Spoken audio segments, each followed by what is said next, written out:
আপনার ইংরেজিতে কথা বলার দক্ষতাতে নতুন মাত্রা যুক্ত করবে। চলুন শুরু করি অপমান সংক্রান্ত ইংরেজি ফ্রেজ সমূহ।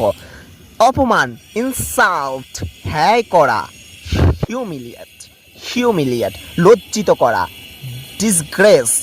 লজ্জিত করা, ডিসগ্রেস, অপমান, শেম, কষ্ট দেওয়া, অফেন্ড, কষ্ট দেওয়া, অফেন্ড, গালি দেওয়া, হিউমিলিয়েশন, অপমান, হিউমিলিয়েশন, উপহাস করা, স্কল্ড, বকাঝকা করা, স্কল্ড, অপমানিত,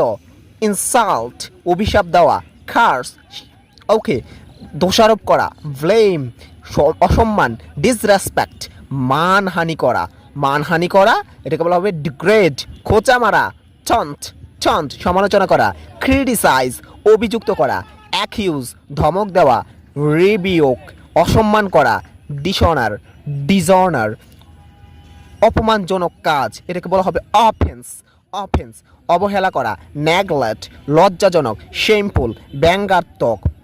সার্কাজম, উপহাস করা, মাকড়ি, মাকড়ি, ওকে, অপমানের বিপরীতটা যদি সেটা হয় সেটা হচ্ছে বিনয়ী, হাম্বল, হাম্বল, ঠাট্টা করা, ঠাট্টা করা বলা হবে ডিরাইড, ডিরাইড, সমালোচনা করা,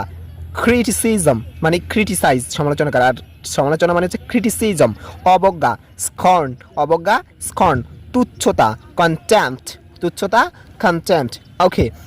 অক্সফোর্ডের গবেষণা লব্ধ 3000 ভোকাবুলারি পেতে এখনই আমাদের সাথে হোয়াটসঅ্যাপে যোগাযোগ করতে পারেন এবং পরবর্তী ভিডিওর জন্য অপেক্ষা করুন এবং এই ভিডিওটি শেয়ার করুন আপনার সে বন্ধুর সাথে যিনি ইংরেজি শিখতে চান। আসসালামু আলাইকুম।